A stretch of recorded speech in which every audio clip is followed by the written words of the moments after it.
Hello everyone, I'm Kat Rosende, aka Mom Shikat, and I'm 37 years old, married, with two boys.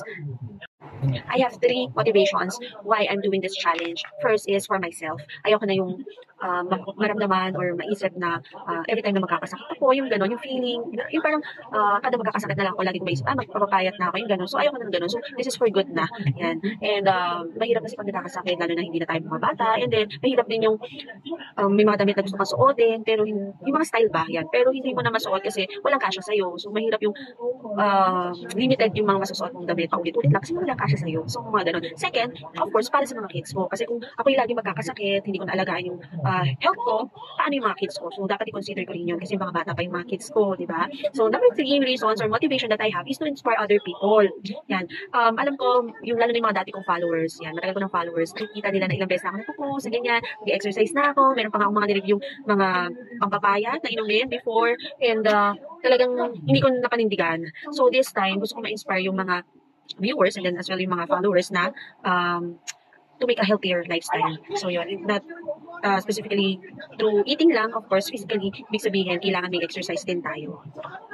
So far, yung nakikita ko mga possible hindrances para hindi ko ma-reach yung goal ko is yung time management. Yan talaga ang hirap na hirap. Time management, unexpected circumstances, like, syempre, pag magkasakit ako, hindi ko pwedeng pilitin na, kailangan mag-exercise ka. Syempre, hindi. Masakit ang ulo ko, yung ganyan, pilitin mo yung sarili mo. Syempre, hindi. Kung magkasakit yung mga kids mo, syempre, you need to give more time for that. Rather than, alam mo yun. So, yun. And then, ano pa ba, yung inconsistency, kung nagsiset ako ng schedule, tapos hindi ko rin nasusunod, yun yung mga possible hindrances para hindi ko ma-meet yung goal ko.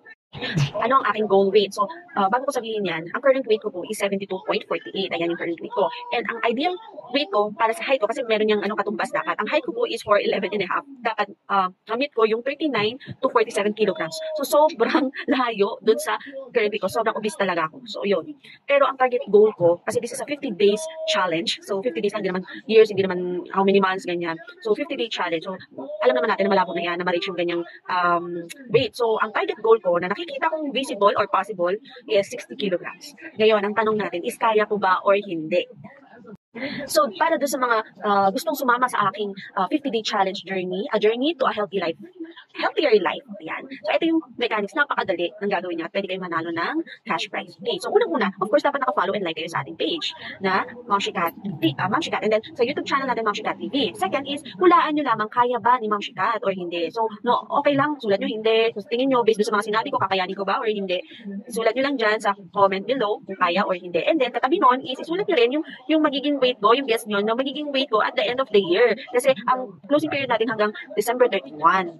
And then, of course, pangatlo is, mag-react din kayo and share nyo rin ang post na ito para mas maraming makaalam, mas maraming makapag-suporta, maka-join sa aking journey. And then, number 4, tag friends on this thread post. So, ganun lang, napakadali ng inyong gagawin. And then, ang price nyo, okay, merong isang mananalo ng 1,000 pesos. And then, meron tayong consolation prizes na worth 50 pesos. 10 ang ating pipiliin na consolation prizes at isa lamang ang mananalo ng 1,000 pesos. So, ganun lang, huhulaan nyo lang. At syempre, abang-abang kayo. Magpo-post ako once in a while ng mga videos, clips, yan. Kung ano yung mga ginagawa kong preparation, ano yung ginagawa ko para mag-lose ng weight, yan, sa aking journey.